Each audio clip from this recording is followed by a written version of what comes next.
Shalom, shalom, bien-aimé. Naebi ke bozali ebele. Shalom, shalom. Kimia na yesu manda kuna bino. To zali bongo na Shabbat to Saba. Matin na biso ya samedi. Bobo meseni na yebisa bino ke Jésus-Christ azali kosambela Shabbat, mokola Shabbat, do mokola samedi.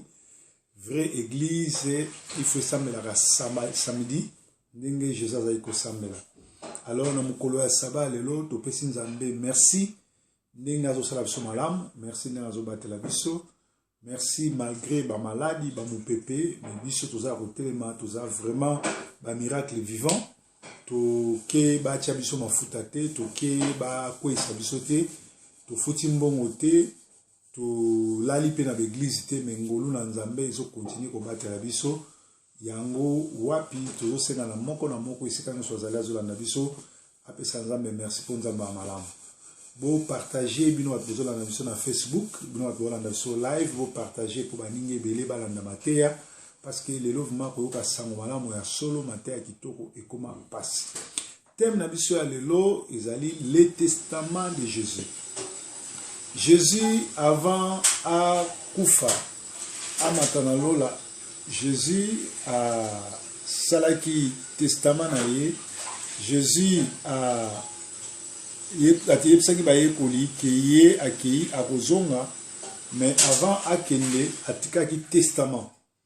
Alors matin lelo tozo partager ezali testament ya Jésus. Testament elakisi nini? Testament ezali maloba ya suka ya moyi nalingaka mpaka moko kulutu moko professeur na ngai ya makambu ya bunzambe na cours na biso ya leadership dans le Seigneur nazomona docteur Moïse Chimbumbu ici quand azali na Kinshasa ou azali mokambi na biso na armée de l'Éternel professeur il y a cours il y a leadership parce que le leadership par excellence ezali bongo Seigneur Jésus-Christ il est le leader par excellence. Alors je disais Jésus avant akufa pour assez quoi après 3 jours atikaki testament et pas baye kolinae. Alors na période toza confiné na période yo tozali bongo koluka elongi na nzambe na période incertainité ali batu baza incertain batu bazo bate confinement déconfinement et aussi la yosala mokolo nini lisala ba kelasi bana mokolo nini makambo ebele et baby plus de 2 mois déjà toza confiné bien que ba misusu bazo sala ndamdam mais ba misusu ba kangami to kufisi batu na gauche na droite 2020 batu bazo sambela eleka parce que eza année moko et kufisi biso batu ebele to perdre batu ebele nanu to kufisa batu boité depuis que naza na mokili na se banda na botama na tambola mikili na mikili 4 continents nanu na mona batu bakufa ebele ndenge to bungisi boité pe toza kolela na ba famille nyonso bazolela toza ko consoler ba oyo nyonso ba perdre bandeko na bango. Alors, na thème na biso lelo, tozo nous partager sur le testament de Jésus. Et là on nini to yoka matin lelo na ngina yebisa bino maloba ya Yesu ya suka la gini. Mutu nyonso tu soki papa na ye, mama na ye, ani ko kufa alukaka yeba mama aloba gini ponanga, papa aloba gini ponanga, maloba ni papa tikela kibiso parce que maloba ya mowe ba longola kangote. Maloba mowe ba respecter rango yango moto nyonso tu na vie ayiba testament a moto a déformer testament a moto a changer testament a moto a lakela ni mabe pour a sali dernier volonté a moto testament na français nous ba ko be yango dernier volonté a moto donc dernier volonté a moto na vie faut ko respecter yango mais mingi lelo bazo ba foué yango. Alors toujours que notanga na mukanda na nzambe tozabongo na Jean 17:3 toujours tanga na kombo na Yesu Nazumaneti parce que tout le monde a bien. Jean 17, premier verset au 5e. Après avoir ainsi parlé, Jésus leva les yeux au ciel et dit, Père, l'heure est venue, glorifie ton Fils afin que ton Fils te glorifie selon que tu lui aies donné pouvoir sur toute chair, afin qu'il accorde la vie éternelle à tout ce que tu as donné. Or, la vie éternelle, c'est qu'il te connaisse, toi, le seul vrai Dieu et celui que tu as envoyé, Jésus-Christ. Je t'ai glorifié sur la terre, j'ai achevé l'œuvre que tu m'as donnée à faire. Et maintenant, toi, Père, glorifie-moi auprès de toi, même de la gloire que j'avais auprès de toi avant que le monde fût. Alléluia. Sur le testament, il y a Seigneur Jésus-Christ, testament, il y a un Kolo Yesu, Nabaye Kolinaye. Kolo Yesu, Lilobana Asuka, avant Akende, Azobsa, Seigneur Jésus-Christ, Azobsa Nzambe, parce que le Seigneur n'a que Jésus-Christ l'est sur la terre, à ça la film, Ndenge, Eddie Murphy a tourné film, a joué 3 rôles. Yemongo Dieu le Père, Yemongo Dieu le Fils, Yemongo Dieu le Saint-Esprit. Alors, awa Bible les ça dit que avant Amata, ye o azalaki Nzambe, mais tant a quitté na sa jouer rôle la fils, azo senga et pas père que yo pesinga pouvoir likolo chair nyonso, likolo esprit nyonso, likolo âme nyonso tout. Alors na pouvoir yo pesinga na lingi ba oyo yo pona ba kota na bokonzi ya likolo. Bien aimé, na vie na yo mobimba Lukaka le royaume de cieux. Na moni frère na biso bongo ni tout. Alobi merci beaucoup pasteur, nzamba pambola yo. Partagez mission badina mbalanda. Na vie na biso mobimba to sur la terre. Il y a ceux qui vont vivre 100 ans, il y a ceux qui vivront 80 ans, 90 ans et il y a ceux qui vont vivre 40 ans, 50 ans. Dieu t'a créé, il t'a envoyé sur la terre pour que tu te qualifies. Donc, tant que tu as se mokili, tu as ndenge to la qualifier pour to kota na bokonza likolo. Tu as ba bien matérialité, tu as koyebanate, tu as succès, tu as mikandate, tu as kobala te na kobota te mitukate, mais tu as bokonza na likolo. Zana tanga ngo disusu pour tout se comprendre bien.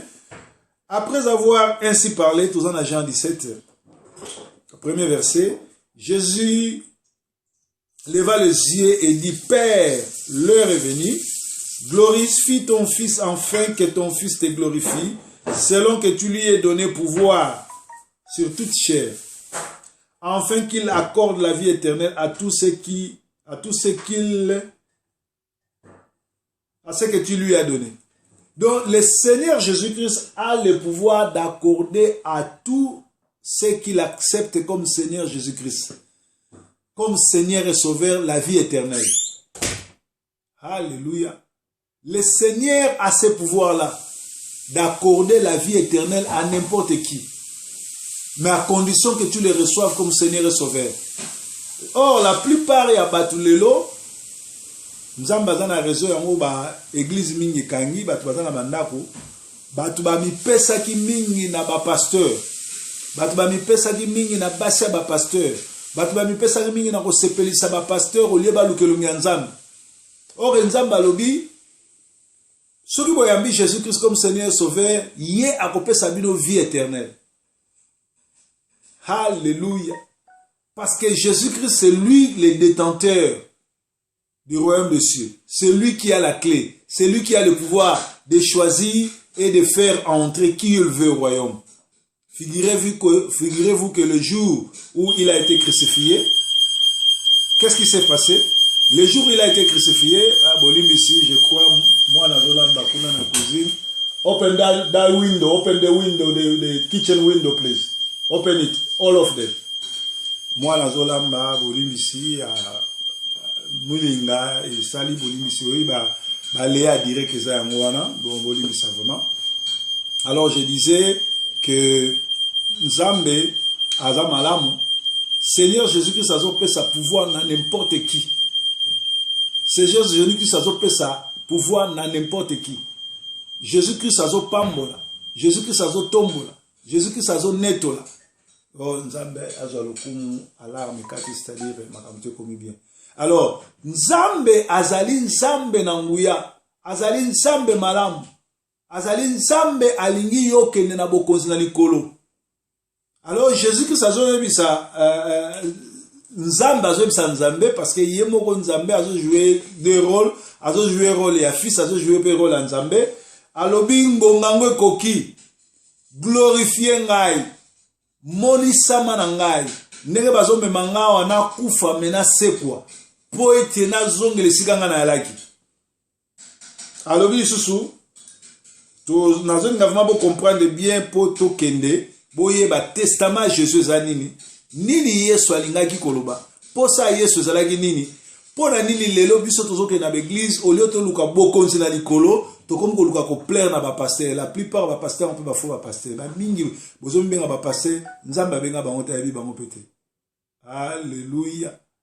Nzambe na bomo nzambe malamu ba vrai pasteur ba ali mais la plupart oyo bino bobenga ba pasteur lelo nzambe yebi bango te. Yango moni lelo nzambe permettre confirmer salama pour batuba zonga nde balobaka compter à zéro. Batuba zonga koluka église ya solo tango makambo ko fongwama ko zongela susu aventurier za okende kolekisa tango te. Parce que vraie église basambela dimanche te mais basambela samedi. Jésus priait le Shabbat, Sabbat c'est le samedi, ça dimanche te. Donc biso tout ozali na berere nganza meko na yebi makambo me ayeko lobela ngango bien na confinement oyo. Yo na confinement oyo soki nzambe alobeli yo te, soki nzambe afongoli yo miso te, soki nzambe alongoli yo nini erreur te na vie na yo ministère za passé. Bien aimé, toko kufa après ko kufa biso tout tokoleka na jugement. Et mukolo ya jugement nzambe akolakisa mutu na mutu berere na salaki. Alors na ngonga oyo tozali na posa ya kolukaka eloko moko bokonzi na likolo. À part bokonzi na likolo moi na nzamba luka eloko msute Jésus lobi de chercher d'abord le royaume, le reste vous sera donné. Mais le lolo ni to mona ba te belé bazoke na église ba o luka le reste au lieu ba luka le royaume. Cherchez d'abord le royaume. Tant aux vivants ne tango oyo il faut luko kutana na nzambo sa rencontre personnelle. Ça m'étonne qu'aujourd'hui na niveau oyo internet et panzana sango malamu ekoti partout ba documentaire eza ebele batuti lelo ba continue aux aba catholique. Entre temps bo bien que catholique c'est église sataniste et puis un catholique c'est chrétienté. Mutu tout azokufa lokola catholique, mutu tout assemble na l'église catholique a okenali felo. Parce que na ngongo basi batalisi bino ba vidéo ya pape ba erreur ba catholique ba sala ba 666 bazali ba démon bazali nde Satan le diable c'est l'église catholique. Mais yo zo continue ko l'église catholique. Donc soko okufi yebango ata batu ba yo sala ba culte ba sango ba ye ya ndenge na ndenge ba saleli yo misa mais za la misa milimu mawa pour que na life. Alors souci la biso ya lini na confinement oyo otika berere otika mokili otika posa mokili opesa bo moyone pa nzambe po mokolo na suka soki yindi lelo okufa na le Seigneur. Parce que la Bible zoba errer ceux qui sont morts dans le Seigneur. Paul azoba la mort n'est rien, mourir dans le Seigneur c'est un gain. Ko kufa to banga ngote ba oba kufi ba kenda pe ba matanga bato ba tia pe ba cotisation lobi pe biso to ko kufa liwa to banga ngote. Mais le problème c'est ça ni to kufa dans le Seigneur parce que so kufi dans le Seigneur corps na yo e ko tika la libela. Corps na yo ekotika na mokili me âme na yo ekepa nzambe. Même corps na yo mukolozo kufa na lobango na lobela bango le même jour yo kufi des anges baroya moko na makolono moko na mutu bako batela ka yo ti mukolo enlèvement au salam pour te monde des ténèbres ba ya ko la musote na pongi pour te monde des ténèbres ba sale la corps na yo te pour te monde des ténèbres ba sale l'esprit na yo te yango les amalam moi na nzambe nyo surtout ayamba Jésus Christ comme Seigneur sauveur. Testament ya Jésus. Testament ya Jésus azo senga bato nyonso bayamba Jésus Christ comme Seigneur po bakende na lola po bazwa vie éternelle. Et ko ça la passe mingi soko okufi lokola catholique. Et ko ça la passe mingi soko okufi lokola protestant. Et ko ça la passe mingi soko okufi lokola musulman. Et ko ça la passe mingi soko okufi oyebi nzambe te. Ba prêtre ya solo avant kufa nzamba salaka tout ayamba ya kufa dans le Seigneur. Yango mona ba prêtre ba oba mipesa ba kombo ba fils d'Abraham ba paradis céleste suka na bango ba kufa na kati ya maboko ba sali nzambe. Pour déjà tango yozo mi benga déjà fils d'Abraham, c'est-à-dire ozo senga déjà appartenance na nzambe. Tango yo mi benga déjà paradis céleste, c'est-à-dire ozo belela déjà que yo soko kufa okena lola. Alors nzamba osani soko confesser na munoko que Jésus Christ est Seigneur akotindelo basali na ye soko komi pemina kokufa ba préparer yo okufa na le Seigneur pour moni moné telenganate. Alléluia. Toujours parler sur le testament du Seigneur avec le messager Proverbe 30, le pasteur de la diaspora en Amérique à Manchester, England, na Isikawa Pitozali, England, Angleterre. Alors, Bible les Sabson à Jean 17 à l'obi.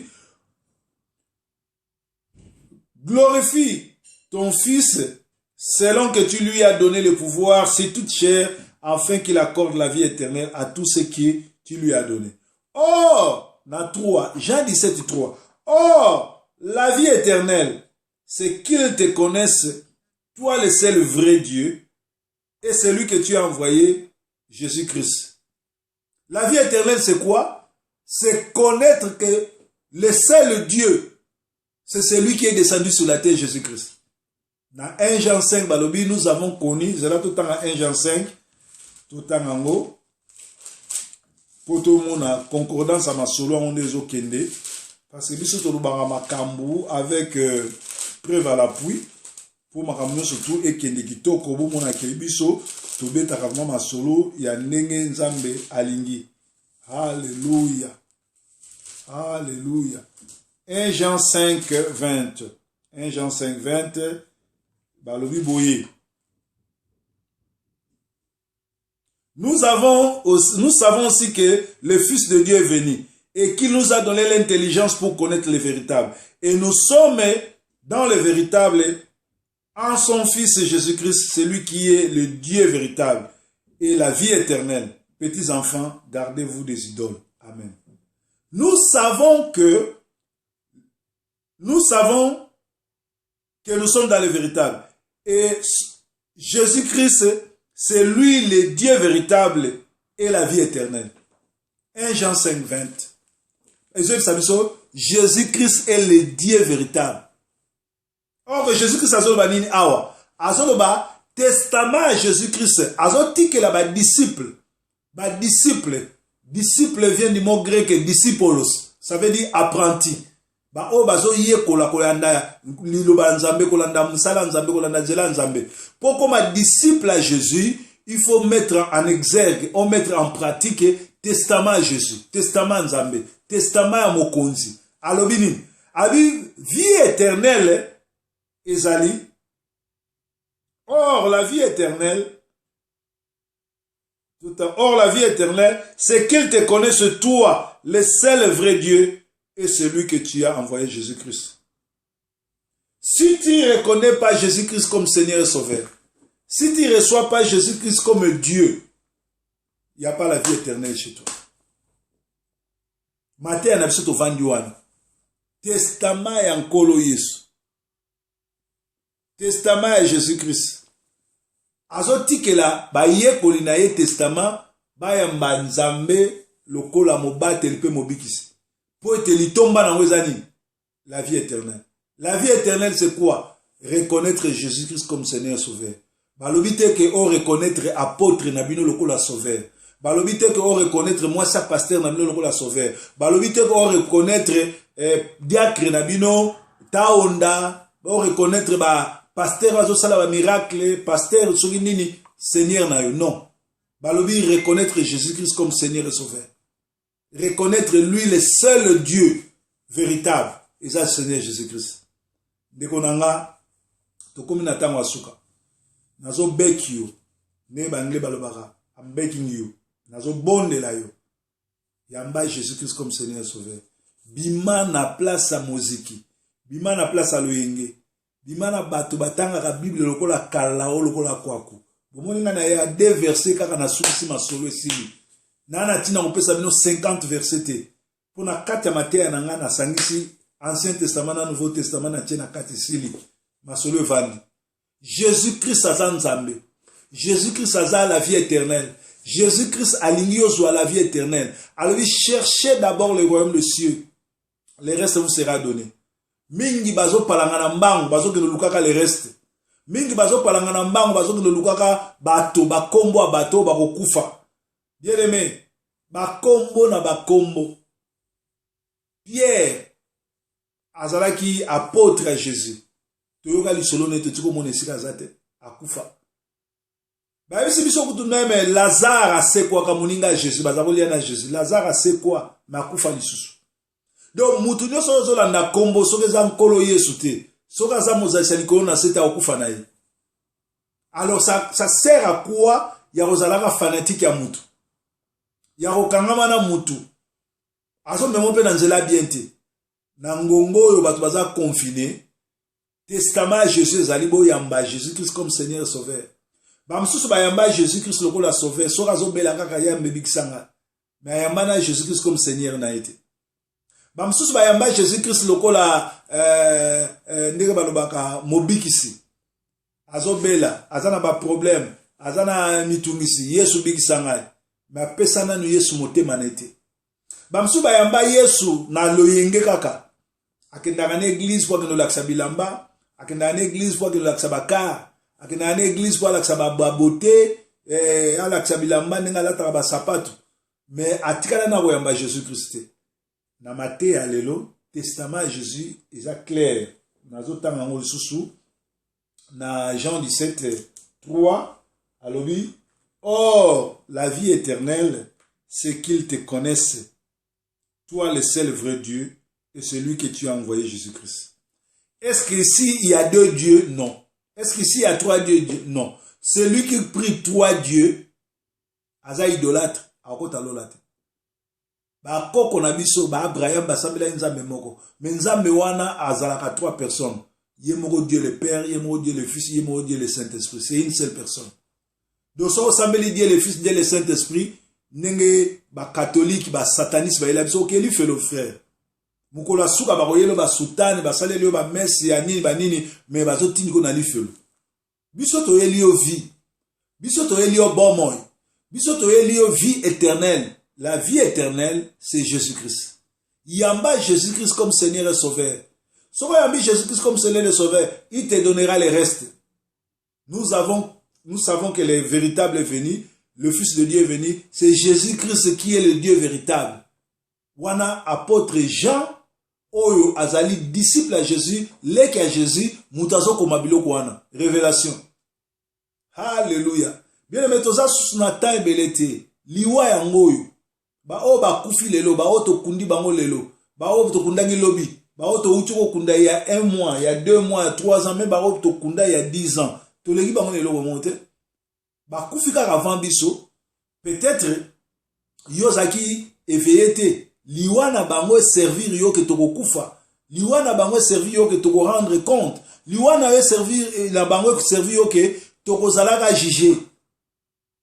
Hébreu alobi, il est donné à l'homme de vivre une seule fois, après vient la mort et il passe au jugement. Toko lekaka na jugement biso tout. Angleterre eza mboka na monde entier, eza na pays eleki Angleterre na ba caméra te. Et Angleterre nde ekotisi éveil ya kosambela na monde entier. Angleterre azosala makambo basali bakopia na lola parce que ba caméra euta na lola. Nzamba za na film ya yo nanga banda tobota matilelo. Tango na to yambi Yesu te ba film wana nyonso to mukolo ya ba Yesu nzamba tumbi ba film nyonso to zaki na kati ya oubli. Ozaki na kati ya ignorance. Oyibaki nzambe te, obomaki batu, oyibaki, osalaki bo nzamba tumbi yango compteur bandi ya 0. Siko film ezo compter à partir yoza Jésus, oyamba Jésus ti mukolo okufa. Est-ce que ozaki fidèle? Est-ce que osalelaki nzamba solo, ozaki hypocrite? Alléluia. Bomoni ndambe nenga bimisi bat na poisa. Bomoni ba vidéo hein. Ya ba montage ya li mais ba vidéo ya solo ya li ba photo bomoni hein. Ya ba soi-disant ba servante, ba serviteur. Ya ba soi-disant bat basali la nzambe. Nzambe yemo mtu abimisi bomo na poisa. Pona kolobake tango tozo sali la nzambe, to ba ke caméra nzambe zali. Alors to komi ko chité lelo na ngai kotal sabino testament Jésus. Ezali yo nangai tokutane na lola ezate na sia mokili oyo. Je me souviens encore le toaka poto sika okomi poto boy pas premier salaire ba futi yo oko payer sapato à sika, o payer moi ketchi, o payer moi sapato, o payer moi pantalon, okangi photo tini na Afrique. bakiti ya bakwir soto ke pa bato ba yali boso na biso na banda kuna bakiti ya bakwir to mona ngo danze biso na ka bakwiti bakiti kaka ya ndenge wa musuto ke lokota mais lelo oyo toza na standing lelo nzamba pambo biso na makambo nyonso tu est-ce que yango ndeko réussite yango ndeko kozwa na vie yango te kozwa na vie eza koyamba Jésus eza na bato mosusu bazwi chance lokola yo na nga te baye na bango poto te baoti okomaka poto te me babongisi corps âme na bango na Kinshasa azolala na pasi kolia na pasi me ayamba Jésus-Christ comme Seigneur et Sauveur alors mokolo ya suka yo ozalaka na poto bozala na ye lokola lisolo ya Lazare na l'homme riche. L'homme riche sur la terre il avait tout. Lazare azali kolia na sa mesa me tango bango mibale bakufi loba na moto azolanda loba so bozana bato bolandanga bozotanga loba match me baluka yebise match me baluka match me baluka 6 c'est comme 9 Lazare azako vivre na lix Lazare okuto azali kokemba kolia na sa mesa ya riche tango bakufi Lazare abongisa ye motema na ye a se retrouver na paradis na royaume de cieux riche o azaki na nyonso na se akomozanga na mai atala likolo boye Lazare na nkembo ya tata riche abi non nzambe na reconnaître mabe na nga na reconnaître que nazo mérité lifelo mais sunganga pardon Lazare apesanga mai balobi esika alola na likolo kuna séparation moko eza makasi na abîme na lifelo mutu akotindelo mai te mutu akoyede yo te mpo na lifelo moto na moto système ya moto bato bazozika me boza kaka kozika abi donc mwaye bopesanga ata mai eza te abi likambo te na ndimi nga na nyokwama me bandeko na ngai balanda nzelo te tinda mutu azali noyebisa bandeko na ngai babongwama oyebi réponse à tata abi na se ya mokili na tinda bapaster baévangéliste bazoteya sango malamu so bayoki bango te ata na tindi mutu akufa sekwe azongi bakoyoka bango te bien-aimé nga nakufa nano te nga naza mutu naza na bomoi naza na makila na nyonso soki na kati awa makila ekobima nalalaka pongi na ronflaka na sokolaka nakotaka toilette c'est-à-dire na amutu me lelo naye koyebisa yo ke lolo yali lifelo yali nakoyebisa ke na ngongo mpe okoki kozala épargné okoki kosepargné okota lifelo te na koyambaka mateya oyo na kofongola motema na yo na kotika vanité na kotika orgueil na kotika moyibi na kotika lokuta na kotika bilobaloba na kotika okosaka makambo na kotika obimaka na basi ya bato na kotika koeskokaka bato na communauté na kotika kokabolaka bato na kotika kindoki na kotika kozalaka pasteur ya lokuta oyebi kozala no pasteur te oya awa na esprit kaka oyebi mpe koteya te okoma pasteur mpo osengaka bamabonza mpo oreglaka bakonte ya bato tu mpo olingi no mosala te wafeneya lazy guy ndenge bangile baloba ngonga ngo yango oyo mateya oyo nzambe akoki kotinda yango mpo na yo bien-aimé le royaume de cieux nde eloko oyo yo na nga futoluka le royaume de cieux eza qualification ya mokristo nyonso testament ya Jésus alobi père opesi nga pouvoir ya kokotisa bato na lola me bokonzi na likolo ezali bango bayamba yo lokola nzambe mpe mobikisi bayamba mpe Yesu oyo tinda yango bandeko nakomi koshite salanga prière oyo landanga na losambo oyo kolo oza nzambe malamu oza mobateli oza motomboli ozali nzambe na nguya ozali mozalisi ya likolo na nse okufa osekwa okela likolo na nse mokeli koleka yo aza te oyo apambolaka koleka yo aza te oyo atombolaka koleka yo aza te yo kwa ngolo zonso yo mobateli motomboli wuta yo okela moko te akoki kokela wuta yo batela moko te akoki komikitisa moto moko te akoki kokitisa totiki nyonso kati na maboko na yo na fongoli motema na nga ozolanda nga landa loba makambo nga na zoba loba na fongoli motema na yo kolanda mateya mosali na yo na fongoli motema kota ovanda lokola nzambe pe mobikisi okamba bomoi na ngai okamba vi na ngai afin que mokolo na suka na kota bokonzi na likolo na telengana te. Tobondeli bongo na kombo na Yesu Kristo. Amen. Merci, merci. Ezalaki exhortation na biso ya pokwa lelo, prière na biso ya culte na biso ya Shabbat ya samedi. Chaque samedi 20h ou 21h bolandaka proverbe 30-30 yoza malamu pour partager na bino et émission oyo koleka so dimanche na ba air ba culte na ba air bino ko sambela mais biso to sambela ka dimanche te biso zali ba to sambela ka samedi. Nzambe na nga alola batela bino, nzambe na nga amona bino, nzambe na nga azala na bino, nzambe na ngai loboko na ye na ba o bazolela, loboko na ye epambola ba oyo bazoluka ba solution, loboko na ye fungola ba oyo ba kangama miso po te ba makambo to lobiza solo to kokufa me molimo na biso ekotaka lola bakotaka lola tango za na bomoi, tango za na bomoi ngongo oyo ndenge to sali prière oyo nde yango koti na lola pe obateli kondima na yo na kokota na buzoba te. Mais soki yo oboyi na bondimi na yo na bon de ton vivant, tu ne veux pas accepter Jésus-Christ comme Seigneur Sauveur, mokolo kokufa ata bobengi sakombi ya basango bayi ko sala kilt, bayi ko sala messe de prière, messe de requiem, okota lola te. Bayi ko sala bisakola ya mawa, okota lola te. Nzambe na nga batela bino, kimia na Yesu Kristo ezalaka na bino. Tomonani susu lobi na ngonga ya ngongo. So ozana posa prière, ozana posa question, nazana numéro ya WhatsApp, ezali 0044 79 4 00 86278. Nzambe na nga batela biso, nzambe na biso azobundela Congo, nzambe na nga akolongisa biso, bana na nzambe ya solo moko te akokufa na confinement oyo. Mupepe okoleka pe tokokutanaka boko témoigner bobi pasteur makambo lobaki ya solo na kufite. Bao baza nzambe mission na misili te tokokufa te na mupepe oyo. Liwa oyeleka, coronavirus eleka. Tozana problème na ngote, ti mukolo nzamba kosukisa ngo. Kimia na Yesu za banda kuna bino, bozana ba numéro nanga, tozali ensemble. Na kosenga kaka, soko lingaka nga, soko la nima te o partager yango, bande komusuba la nango parce que eza trop difficile komona ba pasteur ba te asusu basango malama solo. Mingi baza inspiré te, mingi nzamba benga bango te, ba musuba ba aventurier, ba mususu baza lokola portable. Si me ali me connexion ezate ato bengi ndenge nini ekoleka te.